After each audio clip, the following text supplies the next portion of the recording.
Hi guys, ये देखिए मी बनवत आहे सांडगे। 1 कप मटकीची डाळ, 1 कप हरभऱ्याची डाळ, अर्धा कप मुगाची डाळ। हे सगळं मी मिक्सरमध्ये वाटून घेणार आहे। मी बनवणार आहे मटकीच्या डाळीचे, हरभऱ्याची डाळ आणि मुगाच्या डाळीचे सांडगे। हे पहा, मी अशी डाळ वाटून घेतलेली आहे। अशी बारीक अशी डाळ वाटून घेतली आहे, रवादार।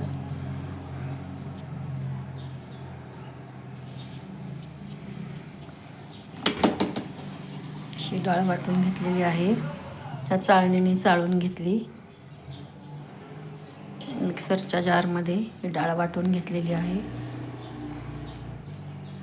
सांडगे बनवण्यासाठी। अद्रक लसूण पेस्ट,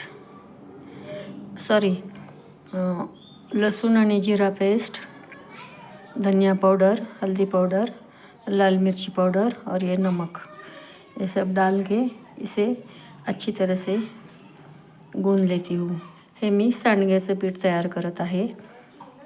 लसूण आणि जीरा पेस्ट, मिरची पावडर, हळद पावडर, धनिया पावडर आणि मीठ, आणि हे 3 डाळी मिक्स केलेल्या आहेत।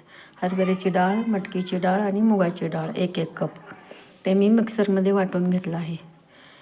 लसूण आणि जिरे मिक्सरमध्ये वाटून घेतले। मीठ, धनिया पावडर, हळद पावडर, लाल मिरची पावडर, हे सगळं मी चांगलं मळून घेते। भरपूर अशी कोथिंबीर टाकायची ह्याच्यामध्ये, सांडग्याच्या पिठामध्ये, आणि हे पीठ चांगलं मळून घ्यायचं। हे मी सांडग्याचं पीठ तयार केलेलं आहे। भरपूर अशी कोथिंबीर टाकलेली आहे। खूप सोप्या पद्धतीने मी बनवत आहे।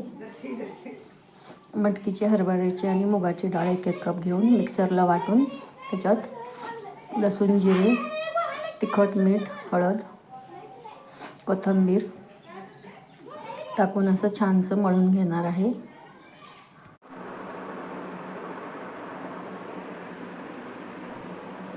हे पहा, मी मटकीच्या डाळीचे सांडगे बनवले आहे।